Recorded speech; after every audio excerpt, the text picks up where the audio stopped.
되셨죠? 네, 반갑습니다. 저도 여러분을 만나는 시간이 참 기대가 되는데 사실은 개인적으로는 조금 오늘 개인적으로 조금 뭐랄까 마음이 조금 어려운 부분이 있었는데 우리 찬양팀들 어디 계세요? 찬양팀들. 우리 찬양팀들 찬양 얼마나 위로가 되든지 감사합니다. 너무 하나님께서 같이 하신 큰 은혜가 있기를 기원합니다. 우리 권사님이 집사님 기도해 주시는데 어, 목사라는 말을 들으니까 새로 왔어요. 제가 학교에서는 익숙한 표현이 주로 교수인데 내가 까맣게 잊고 있었어요, 목사를. 그게 아니고 우리 이제 그 학생들하고 얘기하다 보면 재밌는 구석들이 많아요. 왜냐하면 이제 학생들이 같이 수업도 하지만 늘 만족스러운 건 아니잖아요. 그러니까 항의할 때도 있고 감사할 때도 있는데 그때그때 호칭이 달라요. 그래서 이제 어, 뭔가 따지고 싶을 때는 뭐라고 부를까요? 교수님 하고 따지는데 부탁할 일이 생겼어요. 목사님 하고 그럼 내가 정체성이 혼란이 와요, 순간적으로. 근데 어쨌든 너무도 기하고 감사한 그런 마음이라 할 수 있겠습니다. 오늘은 아마 바울을 좀 시작해 볼까 해요. 그래서 사실은 신약 27권을 다 하기 어려워서 조금 이제 포인트 짚다 보니까 요한복음에 대한 부분도 짚어드리고 싶은데 중간중간에 한번 말씀드리고 하고 오늘은 이제 바울로 한번 넘어갈까 합니다. 바울은 신약 성경 가운데 27권 가운데 13권의 이름이 언급될 만큼, 그리고 또 바울이 쓴 책이 12권이냐 13권이냐 논란이 있습니다만은 거의 절반 이상을 바울이 기록하였다. 그렇기 때문에 양적인 면에서나 또 기독교의 그 공헌도에 비해서 바울만큼 이제 뛰어난 인물은 없었다. 이렇게 얘기할 수 있겠습니다. 그래서 어떤 학자는 바울에 대해서 제2의 기독교의 창시자다 이렇게 병명을 했어요. 그러면 제1의 창시자는 누구실까요? 당연히 예수 그리스도시죠. 예수 그리스도가 바로 이제 그분이신데 제2의 창시자라 했다는 이유는 지난주에 설명드릴 때 마태복음이 유대 땅과 팔레스타인을 넘어서는 이방 세계를 향하는 문호를 열었다 그 말씀을 드렸다면 그 일을 실제로 감당했던 사람이 바로 바울이다 이렇게 보시면 됩니다. 그래서 오늘날에 많이 쓰는 그 글로벌라이제이션에서 세계화라는 말을 많이 쓰고 있잖아요. 바로 그것을 연 장본인이 바울이다 이렇게 보시면 됩니다. 그럼에도 불구하고 조심스럽게 말씀드릴 수 있는 것은 다음 주에 한번 공부하게 될 로마서 같은 경우 로마 교회는 바울이 세운 교회가 아니었어요. 그 얘기는 우리가 성경을 통해서 이름이 알려진 그리스도인들도 있지만 사실은 이름이 알려진 오직 하나님만 기억하시는 수많은 무명의 그리스도인들이 바울 못지않게 전국에서 전 세계에서 사역을 감당하였다. 그렇게 보시면 됩니다. 그래서 바울만이라고 얘기하기는 어렵고 그럼에도 불구하고 이 바울 서신이 우리가 믿음으로 구원을 받습니다. 이런 고백을 하는 것 같은 어떤 교리적인 측면까지도 우리에게 큰 뭐랄까요 지혜를 나눠준 사람이 바울이기 때문에 공부를 하려고 합니다. 바울은 사실은 하나님의 예비된 사람이었다 얘기할 수 있는 것이 세 가지 문화를 같이 습득한 사람이었다. 태생적으로는 유대인이었고요. 그러나 우리 시대로 얘기한다면 어떤 재미교포, 제일교포인 것처럼 외국에 살았던 인물이기도 합니다. 그러니까 그 당시에 외국이라 하면 헬라라고 얘기하거든요. 헬라 문화권도 있었고 윤회적인 문화권도 있었고 또 어떤 시민권을 가졌어요? 로마 시민권을 가졌어요.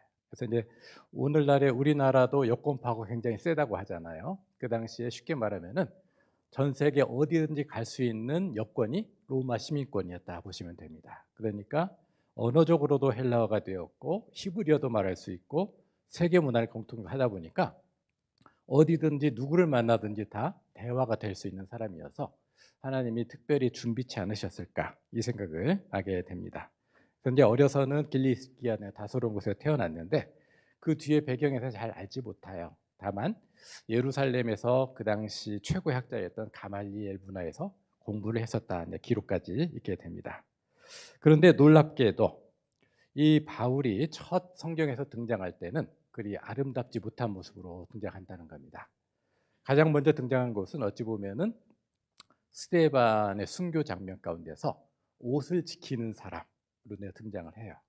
근데 거기서는 단순히 옷을 지킴이 아니고 어찌 보면 그 모임을 주도했을 만큼의 바리새파적 배경을 가졌다 이렇게 얘기하게 되는데요. 그렇다면은 바울을 비롯해서 당시 유대인들이 왜 예수님을 가짜 메시아 혹은 죽어도 마땅한 사람 이렇게 여겼을까를 생각해 볼 수 있는 그런 부분이 있습니다. 저는 개인적으로 이스라엘 백성들, 이스라엘 사람들을 그렇게 썩 좋아하진 않아요. 왜냐하면 좀 탐욕적인 면도 있고 한데 그럼에도 불구하고 그들에게 이제 본받을 만한 점들이 저러 있습니다. 그래서 몇 가지를 하나 나누기를 원한다면 고대 세계에는 우리가 생각하는 것 이상으로 많은 신들이 있었습니다. 각 나라마다 섬기는 신들이 있었고요. 도시들이 섬기는 신들이 있었는데 그 신들 가운데 누가 진짜 신인가를 입씨름으로 말싸움으로서는 판별이 안 돼요. 우리 신이 최고야. 근데 결론이 안 나요. 결론이 나는 방법이 있었어요. 뭘까요? 전쟁입니다. 전쟁. 전쟁에서 이기게 하면은 참신이고 진 나라의 신은 폐기 처분하는 게 일반적인 고대 세계의 풍습이었습니다. 여러분 잘 아시는 대로 하나님께서 이스라엘 백성에게 선민으로서 특별한 은혜를 주셨지만 그들이 계속적으로 하나님께 반역하는 그 일상을 살아왔을 때 그들에게 하나님이 징시하신 여러 예언을 통해서 이미 이루어졌던 성취 부분입니다만은 북이스라엘은 주전 722년, 남유다는 주전 587년에 각각 아시리아와 바벨론에서 멸망을 당하게 됩니다. 이 두 나라는 외국에 대해서 펼친 정책이 공통적이었는데 한마디로 얘기하면 민족 말살 정책이라고 할 수가 있어요. 그러니까 민족의 씨를 말려버린다. 좀 험한 말이지만요. 그래서 그 방편 가운데 하나는 언어를 못 쓰게 하고 식자층이나 지도층이나 귀족층들은 포로로 잡아다가 먼 나라에다 이식을 시키고 거기에서 또 잡은 사람은 이 땅에다 또 이식을 시켜서 혼혈을 시켜가지고 그 민족이 없어지게 만드는 그런 맥락을 갖게 되죠. 그래서 여러분이 신약 성경에서 보면은 유대인들에게 굉장히 멸시를 받는 한 족속이 있는데 그게 누굴까요? 사마리아인들입니다. 사마리아인들은 원래는 유대인 그룹이었는데 다른 이족들과의 혼혈이 되었기 때문에 정식 유대인으로 인정받지 못하는 그런 경우였다는 겁니다. 그런데 조금 죄송스러운 표현인데 요즘은 인터넷이 다 있어서 오히려 산골 오지. 저는 텔레비전 좋아한다고 했잖아요. 우리나라에 그렇게 많은 자연인이 있는지 몰랐어요. 제 지인들은 돈을 줘가면서 제 방송을 본다고 하시더라고요. 그만큼 인기가 좋은데 곳곳에가 여러분 이제는 오지란 말이 별로 어울리지 않은 시대를 살고 있습니다. 근데 여러분 한번 상상력을 동원하신다면 오래전 시대로 얘기해서 최근에 우리 학생들하고 얘기하다가 여러분 봉화 출신 계세요? 봉화 여기에? 안 계신가 봐요. 왜 봉화를 말씀드리냐면 처음 들었던 얘기인데 봉화에 사신 분들이 6.25가 난지를 몰랐대요. 처음 들어보시죠? 저도 처음 들어봤어요. 봉화가 워낙 오지다 보니까 바깥 세상과 교류가 없다 보니까 전쟁이 끝난 다음에 그런 일이 있어서 요게 반응이었다는 그 얘기를 최근에 들었어요. 근데 만약 이제 그곳에 계셨던 분들이 서울의 압구정동이나 명동이나 혹은 뭐 미국의 맨하튼 같은 데를 갔을 때 여러분이 그 100층짜리 건물을 봤으면 어떤 느낌이었을까요? 헉 이렇게 하지 않았을까요? 바로 이 경험이 유대인들이 포로로 끌려가서 바벨론에서 경험한 부분이에요. 무슨 얘기냐면 이스라엘 백성들에게 있어서 가장 큰 건물로 놀라운 건물은 예루살렘 성전입니다. 그러나 바벨론 가서 보니까 그 신전이 예루살렘 성전의 몇십 배예요. 그러면은 전쟁에서도 졌고요. 가서 보니까 너무도 큰 나라다 보니까 그 엄청난 신전을 보고 나서 이스라엘 백성들이 우리는 살아서 돌아갈 수 있을 것이다 할까요? 아니면 우리는 끝났다 할까요? 끝났다 그 생각할 겁니다. 그리고 하나님은 무능한 신이었구나. 이게 이제 일방적인 고대 세계에서 일어난 현상이었어요. 그런데 놀랍게도 이 유대인들이 가서 우리가 이 피를 토하면서 이곳에 끌려왔고 살아가는 이 고통은 하나님이 무능해서였다? 아니면 우리가 하나님의 법을 지키지 않았기 때문이었다. 우리가 지키지 않았다. 이걸로 자신의 생각을 정리한 겁니다. 그래서 바로 그때부터 고백하면서 그전에는 입술로 해서 구전이란 말을 통하죠. 하나님 말씀 전해왔는데 우리가 지금은 이처럼 정말 피눈물 나는 삶을 살고 있지만 우리 후손들에게는 하나님의 그 약속의 땅으로 다시 돌아갈 수 있는 소망을 심어주기 위해서 누구로 돌아가자? 하나님께로 돌아가자. 말씀으로 돌아가자. 그 결단 가운데서 책을 모으고 모은 게 여러분이 알고 있는 모세오경이 되는 겁니다. 그래서 이 책을 가지고 회당에서 끊임없이 하나님의 율법을 가르쳤고, 그 일을 감당했던 여러 대 후손들 가운데 에스라가 나왔고요. 그것을 끊임없이 가르쳤던 학사들이 많이 존재하면서 말씀대로 말씀으로 그래서 하나님이 여기에 응답하셔서 70년 정도 시간이 지난 다음에 이스라엘로 복귀를 시키는 그런 면이 있었다 말씀을 드립니다.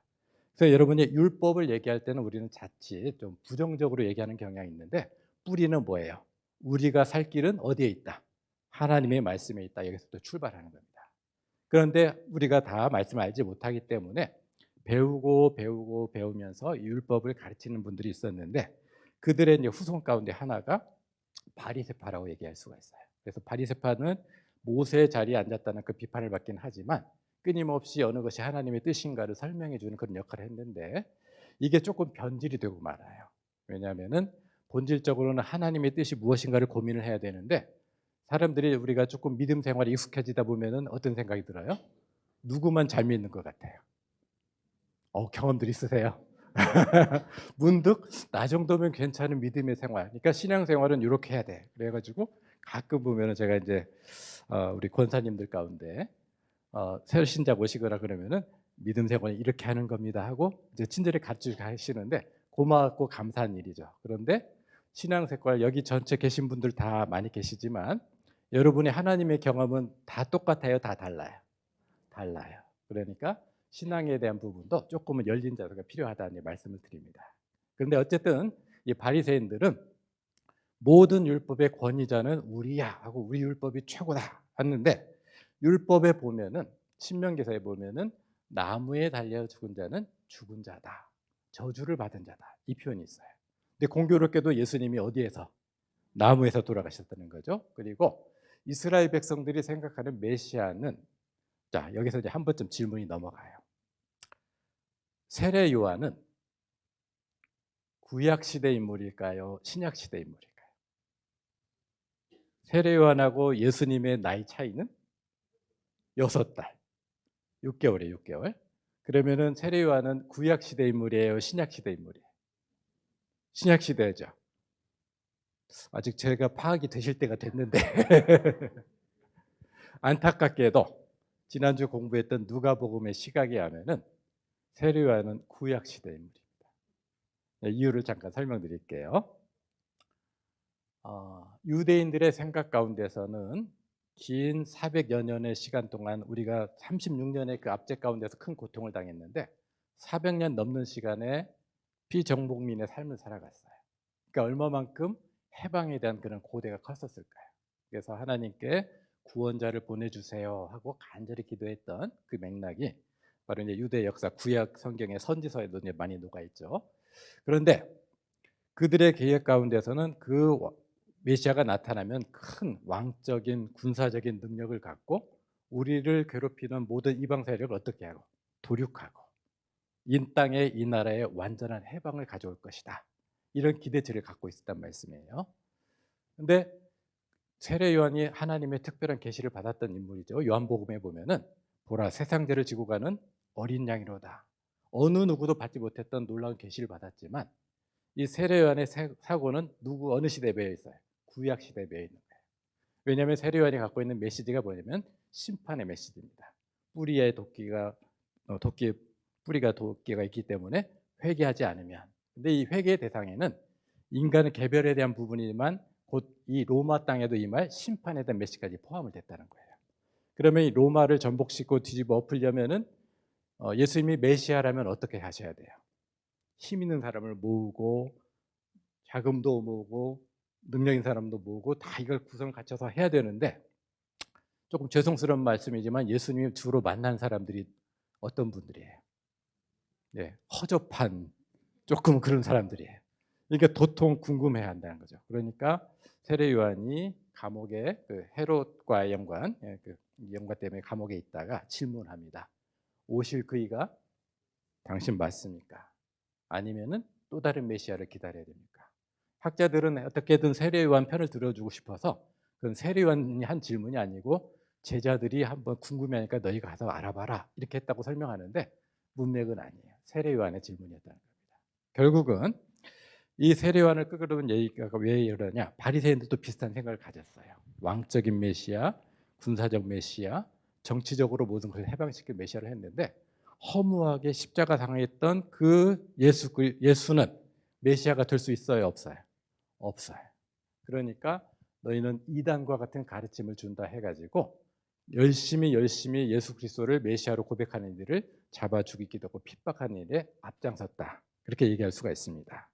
또한 예수님께서 하신 말씀 가운데 성전이 무너질 것이다 이 말씀은 사실은 자신의 육신에 대한 것임에도 불구하고 실제로 성전을 무너뜨린다 해가지고 오해해가지고 핍박 상황들이 있었다는 겁니다.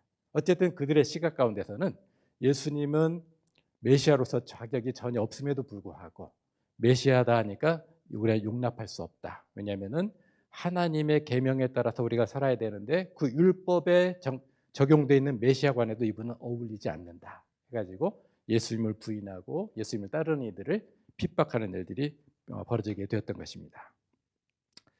만약에 우리가 고백하듯이 율법을 통해서 하나님의 구원을 받는 것이 아니라면 기백년 동안 이들이 믿어왔던 모든 믿음의 체계가 흐트러지는 그런 부분이 있다 보니까 그것을 포기할 수가 없는 거예요. 그러니까 이제 이 부분이 조금 어려워진 부분일 수 있겠습니다만은 마태복음에 보면 그 말씀이 있었다고 하죠. 기록되었을 때 경에 이르기를. 이건 누가 한 얘기예요? 모세를 통해서 바리새인들이 한 얘기인데 예수님은 그것이 본질이 아니다 하고 율법의 본질을 가르쳐줬지만 그것을 수용할 마음이 없었던 겁니다. 그러니까 예수님을 거부했는데 여기서 한번 좀 조금 짚어 넘어갈 게 있어요. 그러면은 여러분 자 저희가 파악이 됐을 것 같은데요. 바리새인들은 좋은 사람들이에요, 나쁜 사람들이에요? 여기까지 얘기하면은 바리새인은 좋은 사람이 나쁜 사람이에요? 놀랍게도 예수님의 친구 가운데서 바리새인들이 제법 많았어요.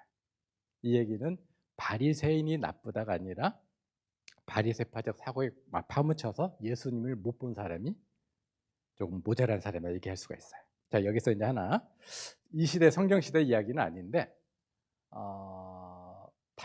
탈무드는 주후 약 4세기 한 400년 500년 정도의 기존의 어떤 이 바리새인이나 율법적 가르침을 해석이 노안한 그런 책이라 할 수 있는데 거기에 보면은 바리새인에는 7종류가 있다 그런 글이 있어요.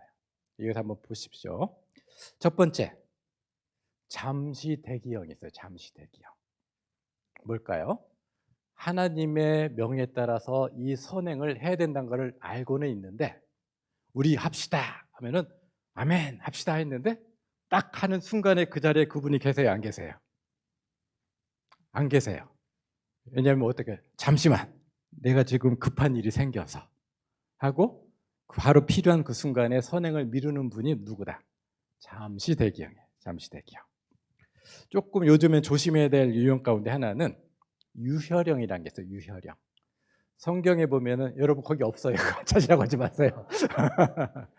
유혈형이 있는데 뭐냐면 성경에 보면 좀 죄송스러운 표현이지만 그 당시에 여인을 가까이 하지 말라. 요 말씀에 내가 진심이다 해가지고 길을 가는데 아리따운 여인이 앞에서 걸어오는 거예요. 그러니까 순간적으로 눈을 징끈 감고 걷다가 전봇대나 담벼락에 이마가 부딪혀서 깨져서 피가 나요. 그럼 어디로 가야 돼요? 병원에 가야 되잖아요. 근데 이분이 어디로 갔을까요? 사람들이 가장 많이 몰리는 시장통에 가서 아이고 머리야 하고 나는 여인에 대해서 정결하다. 이런 자랑하는 사람이 있었다는 게 책에 있는 내용이에요. 또 계산형이 있어요. 계산형. 우리가 선행을 해야 되는 기본적인 개념은 갖고 있는데 선행을 해야 되는데 너무 많이 하면 억울한 것 같아요. 스스로 판단해가지고 하나님 앞에서 본인이 범죄하기를 한 10만 원어치쯤 범죄를 했어요. 그러면은 여러분은 혹은 그분은 선행은 얼마치 하면 될 것 같아요? 내가 10만 원어치 범죄했다면. 답이 나왔어요. 10만 1,000원. 너무 넘어가면 내가 손해예요. 딱 그것만 비할 만큼 이게 계산형이다 이렇게 얘기를 했어요. 이건 별로 좋지 않은 표현인데 옛날 책이다 보니까 그런 표현을 썼어요. 요즘으로 하면 척추 측만증 뭐 그 정도일 것 같은데 곱사등형이라는 표현을 써요. 요즘은 안 써요. 이런 말 쓰시면 안 되지만 그건 아시겠죠? 허리가 이제 굽으신 분을 얘기하는데 뭘 의미할까요? 거짓 겸손. 늘 숙이고 감사합니다 이렇게 하는데 속에는 나만큼 예수 잘 믿는 사람이 있을까요? 이런 분들이 더러 계셨다는 거예요. 우리가 아니고 누가? 바리새인들이. 예, 그러니까 이 벌써 우리로부터 한 1500년 전 얘기예요.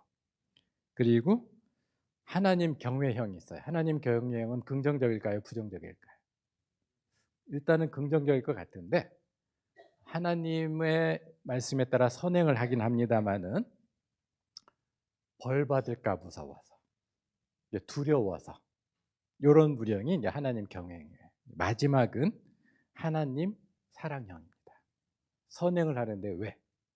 하나님의 은혜에 감사해서 하나님을 사랑해서 또 하나님이 보내신 백성을 사랑해서 그런 형태가 하나님 사랑형인데 잠시대기, 계산형, 유혈형, 곱사등형, 하나님 경외형, 하나님 사랑형이 있는데 탈무드가 정의합니다. 많은 바리새인이 있지만 이 중에 하나님 사랑형만이 참 바리새인이다. 바리새인이 여러분 잘못된 게 아니에요. 하나님의 계명을 이렇게 호도한 그런 부분이 있는데 하지만 잠시 생각해 보면 잠시 계산형, 잠시 대기형, 계산형, 곱사등형, 하나님 경외형은 또 누구의 모습일까요? 우리의 모습이 될 수 있다는 겁니다. 그래서 여러분이 성경을 복음서를 읽을 때 조금 이제 유심해서 봐야 될 부분 중에 하나가 뭐냐면 바리새인이 예수님하고 그랬대 이렇게만 생각하기 쉬운데 실질적으로 그 마태복음을 읽었던 분들, 누가복음을 읽었던 분들, 요한복음, 마가복음을 읽었던 그 초대교인들이 그 책을 읽을 때 예수님과 대립각을 세웠던 그 바리새인들은 어디 계실까요? 지옥같이 있는 점심한 것 같고 거기까지는 내가 예상을 못했어요. 자, 예수님이 부활하시고 승천하신 시간대가 대략 27년에서 29년경이라고 해요. 이렇게 말씀하시면. 근데 가장 빨리 기록되었다고 생각되는 마가복음이 한 62년 전후가 돼요. 그러면 예수님이 승천하신 다음에 약 40년의 시간이 지났어요. 그러면은 예수님과 대립하고 비판하고 예수님을 시험했던 그 바리새인들은 지금쯤 어디가 계세요? 땅속에 계세요. 그런데 왜 자꾸 바리새인 했느냐? 바로 교인들, 그리스도인들 가운데도 어떤 사람들이 있어서 바리새인이 있어서 그 시각을 우리가 찾아내야 된다는 거예요. 바리새인들이 나빴대 이게 아니고 그리스도인들 가운데 이런 모습이 있다고. 이게 이제 바로 신약 성경이 우리에게 이제 요청하는 그런 부활 얘기라고 할 수가 있습니다. 그러나 이 박해자로 살았던 이 바울을 다메섹 도상에서 예수님이 찾아주셔서 회심하게 되잖아요. 사울아 사울아 어찌하여 나를 핍박하느냐. 그러니까 뉘시오니까 네가 핍박하는 예수다. 바로 이 바울이 그 당시는 사울이었지만 부활하신 주님, 하나님이 부활시키셨다면은 그동안에 예수님이 하셨던 모든 말씀이 무엇이다? 참이다가 된 거예요. 참이다. 바울은 예수님에 대한 얘기를 다 믿지 않았고 그건 인간의 얘기지 생각했는데 자기 눈앞에 부활하신 주님이 나타나면서 내가 알고 있고 내가 믿었던 모든 부분들이 다 헛것이었고 거짓이었구나 하고는 회심을 하게 되는 겁니다. 그래서 이제는 생명의 주님을 만나면서 전력을 하게 되는데 이로부터는 이제 온심으로 이제 예수님을 전하는 그런 증거자로 살아가게 됩니다. 이 얘기는 이제 다음 주에 좀 이어서 하는데 여기서 조금 약간 제가 조금 시험에 들 수 있는 얘기를 좀 하려고 해요. 4번에 보면 뭐라고 돼 있어요? 바울의 야사. 제목부터가 좀 야리꾸리해요. 왜 야사일까요? 여기서 한번 또 드리는 질문. 바울은 현재는 독신이에요. 싱글이에요. 그러면은 바울은 고린도전서에서 요청하기를 결혼하거나 이런 거 하지 말고 나처럼 독신으로 있으면 좋겠다. 이 말씀을 한다는 거예요. 혼자 싱글인데 그럼 바울은 모태 솔로일까요? 아니면 돌싱일까요?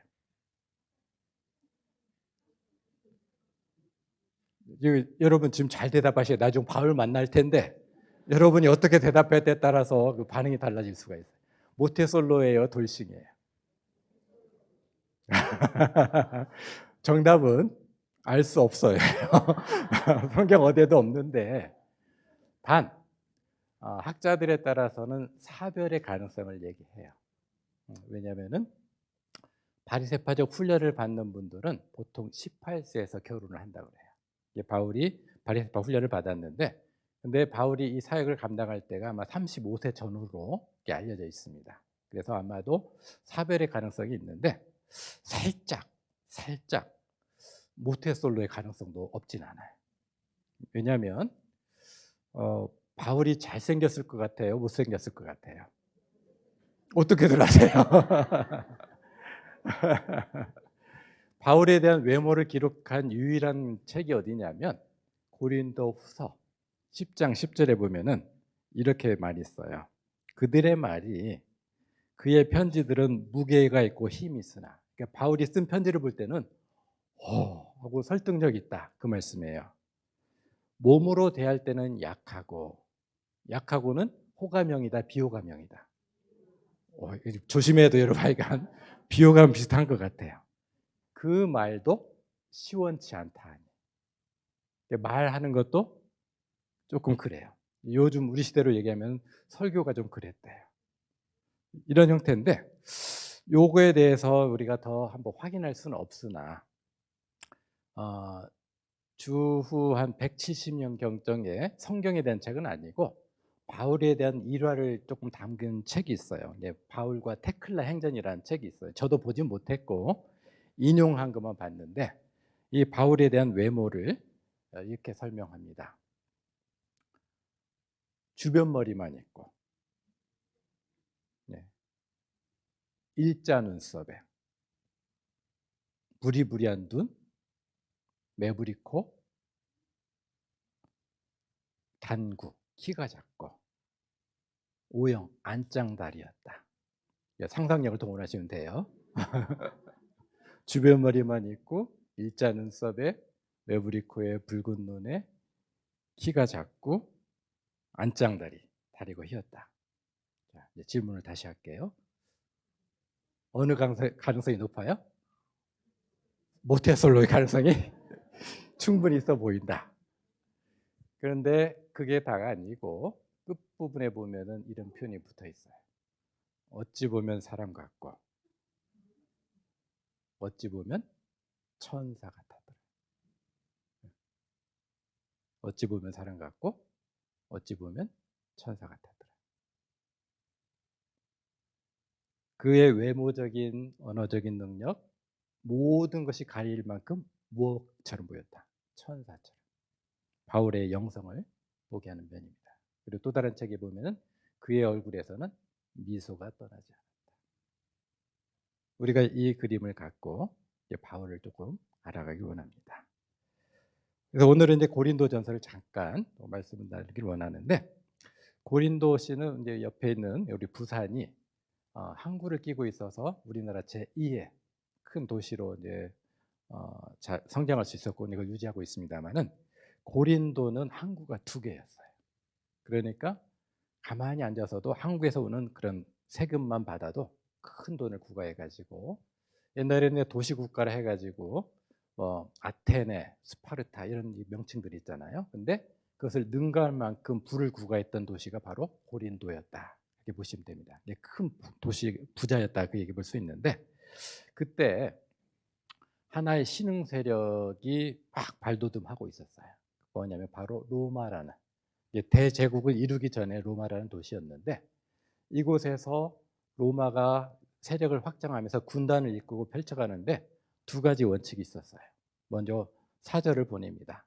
우리를 인정하고 세금을 제대로 낼래? 아니면 우리와 싸울래? 이 2가지 옵션만 주는 거예요. 그래서 로마를 인정하고 우리가 항복, 세금 잘 낼게 하면은 그것을 그대로 보존해 줍니다. 근데 문제는 우리 요즘 젊은이들 표현으로 맞짱을 뜨면 어떻게 될까요? 근데 바로 이 고린도가 로마 니네가 뭔데? 하고 이렇게 나온 거예요. 로마의 힘을 몰랐던 거죠. 결과적으로 주전 146년경에 로마에 의해서 고린도가 참패를 했는데, 참패로 끝난 게 아니라 도시 자체를 없애버렸습니다. 그래서 도시가 완전히 사라졌어요. 그 이전까지를 여러분 있는 대로 클래시컬 코린트다. 이게 이제 이전의 시대예요. 그런데 지정학적으로 이 고린도라는 것이 동서남북으로 사통팔벽 아주 중요한 위치에 있다 보니까 여러분이 잘 아는 줄리어스 시저가 황제는 아니지만 황제 같은 그 인물이 바로 이 고린도를 재건하라는 명령을 주전 44년에 내리게 됩니다. 그래서 그것을 이제 식민 도시로 세우는데 그 얘기는 약 100년 동안 도시가 없었다. 그 말씀을 드리는 거예요. 그러다 보니까 군인들을 통해서 이제 그곳에 세워나가는데 여러분이 베테랑이란 말 많이 들어보셨죠? 베테랑. 이 베테랑이 뭐냐면은 바로 로마에서 퇴역한 전문 백전 노장들을 가리키는 말이 바로 베테랑이었어요. 그래서 그들에게 땅을 나눠주고 그곳에 살도록 해주는 그 부분이 바로 고린도였는데 그러다 보니까 자연스럽게 군인들뿐만 아니라 전 세계 사람들이 막 몰려들기 시작하는 겁니다. 근데 그 영화에서 봤는데 그게 사실인지 모르겠지만 서부 개척 시대에 토지대장이 없었을 때 어떻게 했다고 그래요? 말 타고 가다가 깃발을 딱 꽂으면 이게 내 땅. 예, 그랬던 얘기가 있어요. 사실인지 모르겠으나 바로 고린도시가 그런 형국이었습니다. 왜냐하면 아무도 없었기 때문에 누구든지 선점하는데 여러분이 아시겠지만 귀촌, 귀여할 때 제일 어려운 부분이 뭐라고 하죠? 그곳에 사신 분들의 텃세라고 얘기하죠. 근데 고린도시에는 텃세가 있었을까요? 없었을까요? 없었어요. 왜냐하면 100년 동안 도시가 없었기 때문에 다 새로워요. 그러니까 누구든 그곳에 와서 깃발만 꽂으면 선점하면은 내 것이 되는 세상이었어요. 그러니까 누구든지 내 앞에 보이기만 해라. 어떻게 했어요? 밟고 올라가고 무너뜨리고 공격하고 싸우고.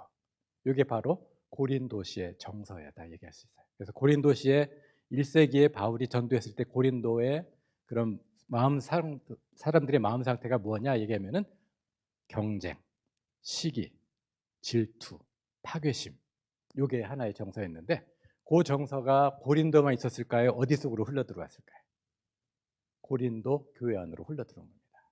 그래서 이제 바울이 고린도 전서를 얘기할 때면은 여러 가지 이슈들을 다루게 돼요. 그래서 1장에서 4장까지는 파당의 이슈, 그다음에 5장, 6장에 보면은 근친상간과 송사, 또 7장은 결혼, 8, 9, 10장은 우상의 제물, 그리고 이제 11장은 성만찬, 12, 13, 14장은 은사에 대한 내용이에요. 한번 여기서 질문할 것 중에 하나가 고린도서 13장은 무슨 장일까요?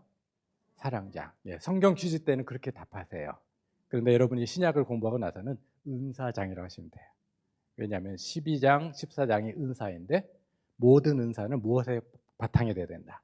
사랑이 바탕이 된다. 그 얘기도 잠깐 이따 말씀을 드립니다. 그래서 고린도 안에서는 굉장히 다양한 이슈가 있는데 여러분들이 만약 온전한 그 사역의 길을 가시는 건 아니지만 여러분들이 권사님으로, 장로님으로, 집사님으로, 부장 집사님으로 다양한 그 부서를 맡게 되는데 여러분이 섬기고 있는 그 부서가 만났다면 싸우고 조금 뭔가 마음에 안 들면 재판 걸어버리고 네가 잘났어 내가 잘났어 계속 하고 있다면은 여러분이 그 모임을 생각할 때마다 감사가 넘칠까요? 불평이 많을까요?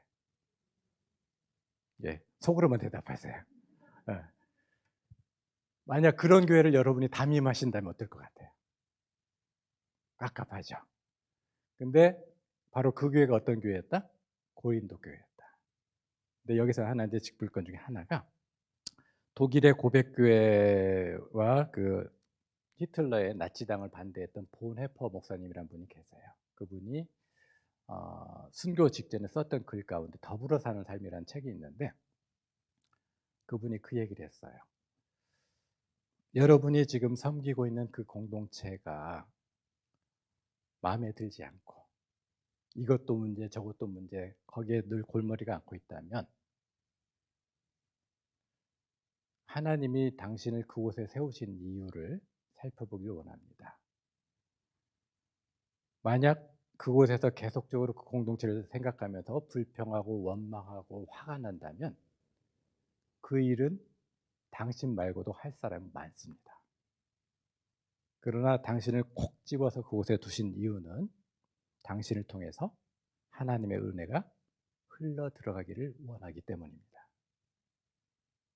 우리가 많은 모임과 교회 모임과 여러분도 생각할 수 있지만 사실은 지난주에 말씀드린 대로 교회는 아픈 사람들의 모임이에요. 저를 포함해서. 다 우리가 하나님의 치유를 필요로 하고 하나님에서 계속 고쳐짐을 당하고 온전하기까지 계속 하는 부분이기 때문에 사실은 만족스러운 부분보다도 더 불만스러운 부분이 많을 수도 있는 사실을 우리가 인정해야 됩니다. 근데 놀랍게도 바울은 모든 서신 가운데서 어떤 문제가 있는 그런 교회든지 간에 그 교회에서 감사의 이유를 찾아냅니다. 여러분께 부탁드리는 것은 섬기다가 이런저런 이유로 참 원망이 들 때는 그 원망에 여러분의 시선을 두지 말고 뭘 찾아야 돼요? 감사의 이유. 그러다 보면 여러분의 시선이 바뀌게 되고 여러분의 마음이 바뀌게 되고 여러분의 언어가 바뀌게 되고 바울이 우리에게 주시는 그 부분이 가장 우선 첫 번째예요. 그래서 어떤 형태든지 어떤 모임이든 간에 감사의 이유를 먼저 찾기를 바울이 우리에게 가르침을 준다 말씀드릴 수 있는데 파당 이슈가 나와요. 뭐냐면은 아마도 그 공동체에 바울파, 아볼로파, 게바파, 그리스도파는 4개 분파가 언급되지만 실질적으로는 아마 2개 파만 있지 않았을까 생각할 수가 있습니다. 어쨌든 간에 바울이 비교를 당해요. 아까 얘기했죠. 말이 시원치 않다. 근데 상대적으로 아볼로라는 분은 헬라 문학과 철학과 구약 성경과 이 모든 게 능통하다 보니까 설교도 잘하고 모든 걸 잘했다는 겁니다. 근데 사실은 이제 바울은 전임 사역자고 아볼로가 현 목회자인데 비교할 수 있는 그런 사역의 시간이 없어요. 근데 사람들이 이렇게 구분했다는 겁니다. 바울로서는 여러분 남에게 비교당할 때 어때요? 마음이 불편하잖아요. 충분히 불편한 상황인데 거기에 대해서 어떤 개인적인 반응보다는 성경에서 답을 찾아가기 시작을 해요. 어떻게 창조하느냐? 나는 심었고 아볼로는 물을 주었고 뭘까요? 나는 심었다는 건 내가 개척을 했고 아볼로는 물을 주었다는 건 양육을 한다는 의미가 되겠고요. 그러나 자라나게 하시는 하나님이시니 여기서 우리가 눈여겨볼 거 헬라어적으로 조금 설명할 수 있는 것 중에 하나가 뭐냐면 헬라어에 이제 부정 과거라는 표현이 있어요. 그 표현은 단회적 사건을 얘기합니다. 단회적 사건. 한 번 일어난 사건이에요. 그런데 자라나게 하신다는 표현은 계속이라는 의미를 가져요. 바울이 의도하고 있던 바를 사람들은 어떻게 해석하느냐? 긴 생명의 역사 가운데 우리가 어떤 교회나 어디를 섬기든지 간에 3년을 섬겼든 10년을 섬겼든 30년을 섬겼든 하나님의 생명의 역사 가운데는 우리의 사역은 어떤 부분만 있고 점만 있고 우리는 확 벌리잖아요. 그런데 하나님의 역사에 비교하면 뭐예요? 우리의 사역은 점에 불과하고 그렇기 때문에 우리의 역할을 과대평가하지 말고 과소평가도 하지 말고 근데 여기서는 한 가지 더 조금 더 질문 말씀을 나누고 갑니다. 훅 하고 들어가는 질문. 여러분은 알곡 신자예요? 가라지 신자예요? 속으로만 대답하세요. 속으로만. 알곡 신자예요? 가라지 신자예요?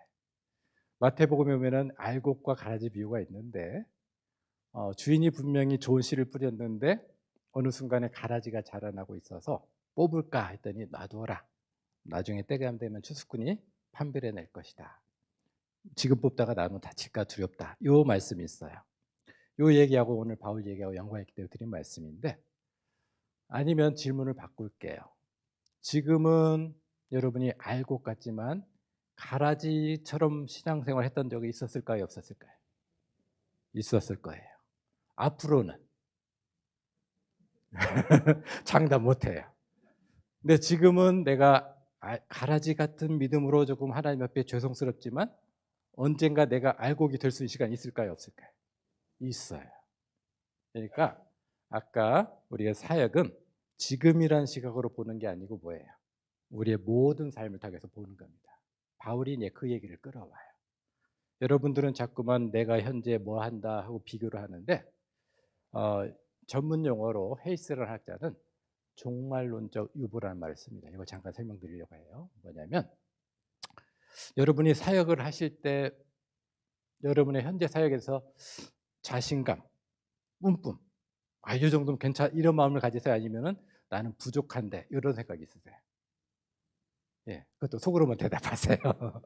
그런데 바울은 뭐라고 했을까요? 나는 빌립보서 3장 6절에 보면은 율법의 의로는 흠이 없는 자로다. 그리고 고린도전서 4장에 보면은 나는 자책할 것이 아무것도 없다.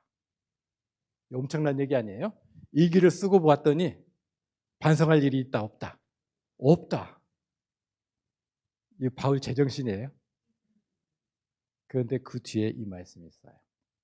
그러나 자책할 수 없다 할 것이 없다면 내 판단이 나를 의롭다 하지 못하나니 나를 온전하게 의롭다 하실 이는 마지막 때 오직 주시니라. 왜냐하면은 우리는 우리에 대한 사역을 객관적으로 보지 못해요. 우리가 잘못을 해도 굉장히 주관적으로 판단해. 이건 사람이라면 그럴 수가 있지. 그러나 다른 사람에 대해서는 사람이 어찌 그래. 요게 된단 말이에요. 이게 우리가 볼 때는 여러분 여러분한테 또 저한테 기억나는 죄가 많을까요? 기억나지 않은 죄가 더 많을까요? 기억 안 나는데 어떻게 알아요? 그럴 수밖에 없다는 거죠. 하나님 보시기에는 우리가 알 수가 없어요. 그래서 바울이 얘기하는 겁니다. 지금 내가 나 스스로에도 나를 판단하지 않고, 왜냐하면 아까는 자책할 것이 없지만 그것이 나를 의롭게 하지 못하기 때문에 나에 대한 나의 판단이 건강하고 정당하다? 아니다. 아니다. 다른 사람의 판단도 어떻다. 그 사람의 판단이 왜곡될 수가 있다. 그렇기 때문에 우리에 대한 판단은 언제까지 미뤄두자. 마지막 때까지. 그런 맥락에서 바울이 우리에게 던져준 가장 중요한 화두가 맡은 자에게 구할 것은 충성이다. 지금은 누굴 판단하고 저 사람은 왜 저래 판단할 때가 아니고 우리 모두는 뭐에만 집중할 때다. 충성할 때이다. 여러분이 혹여라도 사회 가운데 어떤 다른 사람의 부적절한 그런 좀 뭐랄까 미흡한 면이 보이더라도 그것을 함부로 판단하면 안 된다고 그 말씀해요. 왜냐하면 우리도 부족한 사람이고 우리는 주님의 때까지 충성하는 거지 다른 사람 신경 쓸 여력이 전혀 없다는 겁니다. 혹여 여러분들 가운데서 사역을 시작은 하고 봉사를 다시 시작은 하고 싶은데 자신이 없어요 하는 분들이 있을 수도 있어요. 근데 제가 헌신 예배 가면은 한 번쯤 들려주는 말씀 가운데 하나는 요한복음 20장과 21장에 있는 말씀을 드립니다. 어찌 보면은 사람이 범죄할 수 있는 것 중에 가장 흉악한 범죄를 지은 사람이 가룟 유다 말고 누굴까요? 여러분 대놓고 예수님 부인해 본 적 있으세요? 누가 있었죠? 베드로. 심지어 저주까지 하면서. 그래서 별 면목이 없었지만 그 베드로를 찾아가신 예수님이 딱 한 가지만 물어보셨어요. 바요나 시몬아 네가 나를 사랑하느냐? 시몬아 네가 나를 사랑하느냐? 시몬아 나를 사랑하느냐? 여러분이 이것만 답하실 수 있으면 언제든지 사역은 다시 시작할 수 있다는 거예요. 혹여라도 여러분이 고민하면서 아직 부족한데 이 마음이 든다면 그것도 교만이에요. 여러분 마음 가운데 주님에 대한 사랑만 확신이 있다면 지금이 바로 여러분이 다시 봉사로 헌신으로 나갈 때입니다. 한 가지만 더 언급드리고 조금 더 마칠 시간이 가까운데 범죄한 사람에 대한 얘기가 이제 등장을 합니다. 거기 보면은 근친상가에서 조금 어려운 얘기인데 사실은 근친상가는 아니고 아버지의 엄이란 말 때문에 계모일 가능성이 커요. 근데 어쨌든 세상에서도 잘 범하지 않는 그 일이 고린도 교회에 있었음에도 불구하고 그 일이 이제 방치가 됐다는 거예요. 그래서 여기에 대해서 이제 여러 이유들이 있습니다만 그건 더 큰 이유이기 때문에 어쨌든 바울의 요지는 하나님의 공동체 안에 그런 일이 있은 것은 거룩하지 않기 때문에 구약 시대의 아간의 범죄 아시죠? 이스라엘 백성들이 여리고성과 아이성 전투할 때 일어났던 신할 땅 외투와 금은보를 삼겼다는 것을 찾아내서 제거한 다음에 승리로 나아갔던 것을 기억하면서 공동체가 정결해야 된다. 그래서 잘못 사는 사람은 내보내라. 이 얘기가 이제 5장의 이야기예요. 근데 놀랍게도 바울이 한 가지 덧붙인 것은 이를 내보내는 것은 사탄에게 내어주지만 영으로는 마지막 날에 구원을 받게 하기 위함이라. 이 말을 쓰고 있다는 거죠. 무슨 얘기일까요? 너 나가. 당신 문제에서 나가가 아니라 내보내지만 그 사람이 언제든지 돌아올 수 있는 가능성을 열어두라. 요 맥락이 이제 마태복음 18장과도 연결이 돼요. 거기 보면은 어떤 사람이 교회 안에서 문제가 있다면은 우선적으로는 1대1로 권면하고 그래도 듣지 않으면 두세 사람이 가서 권면하고 그래도 듣지 않으면 다시 공개적으로 하고 요즘 교회에서는 참 어려운 일이죠. 어쨌든 그러나 그렇게 권유하면서 만약 교회의 말도 듣지 않으면은 어떻게 하라? 내보내라. 그렇게 했어요. 내보내라. 근데 문제는 이 표현을 썼어요. 세리와 죄인처럼 여겨라. 여기에 하나님의 유머가 들어있어요. 세리와 죄인처럼 여기라 하면은 앞으로 상종하지 말라예요. 그 사람을 다시 품으라 해. 언뜻 보면 상종하지 말라 했는데 예수님의 별명이 뭐였을까요? 세리와 죄인의 친구라. 성경은 우리에게도 동일하게 그걸 요청하는 겁니다. 어떤 사람과 불편함이 있어서 이런 걸 한다 할지라도 그 사람이 돌아올 수 있는 여지. 그래서 여기에 바로 이어지는 얘기가 베드로가 주님, 사람이 범죄하면 몇 번까지 용서하면 됩니까? 4번이면 됩니까? 이 얘기를 하니까 사실은 이제 4번, 7번 이 얘기는 베드로 입장에서는 굉장히 선심 쓴 거예요.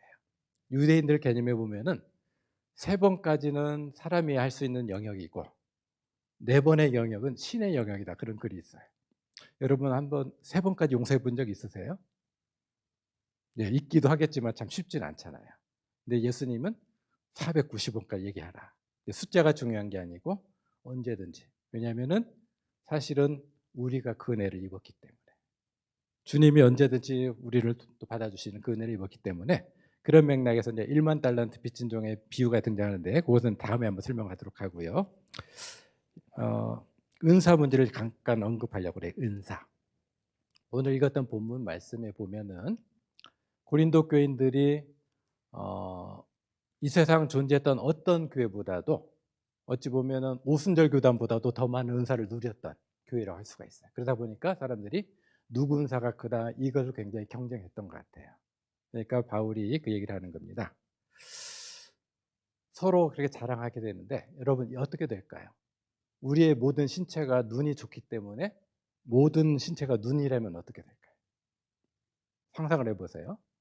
모든 신체가 발이라면, 모든 신체가 코라면 어떻게 돼요? 그 몸은 살 수가 없죠. 이게 바울이 얘기는 모든 신체는 골고루 다 제 기능을 감당할 때 그 신체가 건강한 몸을 유지하듯이 하나님의 은사를 준 건 여기에서 보면은 카리스와 카리스마타라는 얘기를 줬어요. 카리스는 헬라어로 은혜란 말이 되는 거고요. 카리스마타가 은사예요. 하나님의 선물이라는 뜻이 돼요. 똑같이 어떤 표현이 들어갔을까요? 카리스. 카리스는 거저 주셨다는 의미입니다. 은혜도 거저 주셨고 은사도 거저 주셨고. 그러니까 여러분의 은사는 내가 이 능력이 있어서 자랑한다 그 표현이 아니라 그 은사를 가지고 어떻게 섬겼느냐가 하나님의 주된 관심사라고 할 수가 있어요. 근데 어쩌다 보면은 어떤 사람은 특별한 은사도 없고 기능도 없는 것 같아요. 그리고 우리는 사람들을 자꾸만 사람의 효율성으로 생각하는 경우가 많다고 보죠. 제가 이런 나도 큰 그런 시각이 있었는데 이화여대 그 특수교육과 교수님이 우리 학교 와서 체프를 하시다가 큰 깨달음을 주셨던 적이 있어요. 왜냐하면은 우리 학교도 내가 특수교육 장애인을 섬기는 학과가 있습니다만은 대부분 장애인을 섬기는 그 방편 가운데 하나가 뭐냐면 그 사람이 어떤 기능을 익혀서 빵을 만든다든지 커피를 끓여내서 사회적으로 기능할 수 있게끔 만드는 것이 우리 장애인의 어떤 교육의 우선순위다. 이런 시각을 일반적으로 갖고 있고 저도 갖고 있었다 할 수가 있어요. 근데 질문이 하나 있는 거예요. 그분들은 사실은 장애인 가운데 다수일까요? 소수일까요? 소수일수가 있다는 거예요. 기능을 할 수 있는 분들은. 지체장애나 정신지체를 갖고 있기 때문에 아무것도 할 수 없는 2살짜리, 6살짜리 지능을 갖고 평생을 살아가는 분들도 있을 수 있는데 이분들은 빵을 만든다는 이걸 할 수가 없어요. 그러면 언뜻 그분들은 잉여인간이 아닌가 생각이 될 수 있는 그런 생각이 나도 있었고 그런 부분이 있었는데 그분이 오셔서 이 말씀을 하신 거예요. 여러분, 우리는 뭔가 해야만 하나님이 이뻐하시고 이 사회에 필요한 사람으로 간주하는 경향이 있습니다. 나도 하나님을 다 알지 못하지만 아무것도 못하는 2살 지능, 3살 지능을 갖고 있는 그분들이 호흡하고 있는 것만으로 하나님을 찬양하고 있는지 누가 알겠습니까? 이해 되셨어요? 뭘 해야 하나님을 기쁘시게 하는 것이 아니라 그 사람이 존재하고 숨을 쉬고 있는데 하나님이 영광 받으시고 나를 찬양하는 것으로 받아줄 수 있는 그 가능성이 얼마든지 있다는 거예요. 왜냐하면 하나님은 모든 우주의 만물을 통해서도 찬양받으시기 때문에 바울이 12장의 말미에서 우리 공동체 가운데 누가 뭘 잘하느냐가 중요한 게 아니고 하나님은 우리 공동체 가운데 가장 약한 자를 존귀하게 세우셨다. 여러분이 섬기시면서 자꾸만 어떤 기능적인 면에 우리가 눈이 갈 때가 많아요. 왜냐하면 행사도 이렇게 해야 되고 저렇게 하다 보면은 조금 연약한 지체는 자꾸만 배제가 되는 경우가 있는데, 여러분 한 가지 우회적으로 말씀드린다면 11장에 보면은 성만찬에 대한 얘기가 등장을 해요. 근데 성만찬 자리인데 고린도 교인들이 조금 더럽혔어요. 어떻게? 부자들은 먼저 와서 먹어버리고 가난한 사람은 늦게 와서 굶주리는 창피한 일이 반복되니까 배고픈 사람은 차라리 집에서 먹고 와라. 그리고 이곳은 하나님의 또 예수 그리스도의 피와 보혈과 몸을 그런 기리는 자리인데 건강치 않다. 그러면서 성만찬 자리에 올 때는 자기를 돌아보라 이렇게 표현을 해요. 근데 우리는 자칫 자기를 돌아보라는 표현을 뭘 회개해야지, 몸을 씻고 목욕하고 이런 걸로 오해하기 쉬우나 성경의 문맥은 그게 아니고 공동체 가운데 가장 연약한 지체를 살펴보고 돌아보고 오라, 그 말이 되는 겁니다. 고린도전서의 가장 큰 흐름이 그거예요.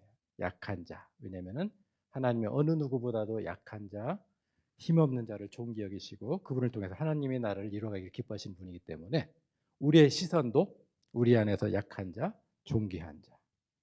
그래서 이제 마무리를 이렇게 한번 해볼까 해요. 또 못한 부분 다음 주에 할 거니까. 저는 JYP 박진영 그분을 잘 몰라요. 뭐 2단 시비도 있고 뭐 여러 개 있었던 것 같은데 최근에 그분의 유튜브를 봤다가 귀하게 본 것 중에 하나가 있어요. 젊었을 때는 성공한 사람이 되기를 원했대요. 그런데 보니까 별로 의미가 없더라는 거죠. 재산도 모았고 했는데 최근에 모토를 바꾼 것이 존경받는 사람이 되자로 바꿨다고 얘기를 해요. 근데 우리 신앙의 눈으로 본다면 하나님 안에서 존경받는 것은 똑똑한 사람이 아니라 바보가 되는 사람. 바보. 성경은 예수님에 대해서도 바보라는 의미를 세우게 되죠. 또 다른 표현은 자존심이 아닌 인품이 풍겨 나오는 그리스도인이 됩시다. 여기를 하는 거죠. 아까 서두로 돌아갑니다. 바울의 외모는 별로 모태솔로가 연상되는 그 외모였습니다. 그러나 궁극적으로 그 안에서는 그 모습이 보인 게 아니라 어찌 보면은 사랑받고 어찌 보면 천사. 바로 이게 오늘의 시간에 마무리가 될 것 같아요. 여러분들이 천사로 비춰지는 모습은 힘 있고 능력 있고 어찌 보면 뛰어들 수 있는, 나한테 도움될 수 있는 그 사람이 아니라 하나님이 보시게 하는 가장 연약한 지체를 섬기고 돌볼 때 우리가 느끼지 못해도 하나님이 다른 사람들을 우리 안에서 누구를 봐요? 천사를 볼 수 있다는 것. 바로 이 믿음의 고백으로 나가는 성도님 되시길 주님으로 축원드립니다. 기도하시겠습니다. 좋으신 하나님, 한 분 한 분 피곤하고 지친 시간이지만 나를 구원하시고 나를 영생으로 이끄실 그 하나님을 사랑하고 기억하며, 하나님 이 시간 내게 주시는 말씀이 뭡니까 기대하고 사모한 마음으로 오신 각각의 심령들을 붙들어 주시고, 살아가면서 많은 지혜가 필요하나 하나님의 지혜는 하나님에서 우리보다 약한 연약한 지체를 돌볼 때 하나님의 가장 기뻐하시고, 다른 사람과의 비교가 아니라 묵묵히 하나님이 우리를 기억하실 때까지 기쁨으로 감사로 순종으로 나아가는 길임을 배우게 됩니다.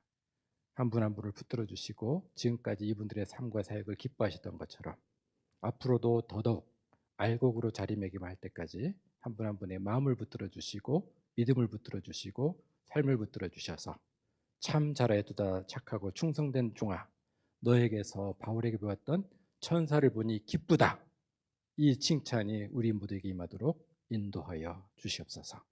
감사드렸고 예수님의 이름으로 기도합나이다.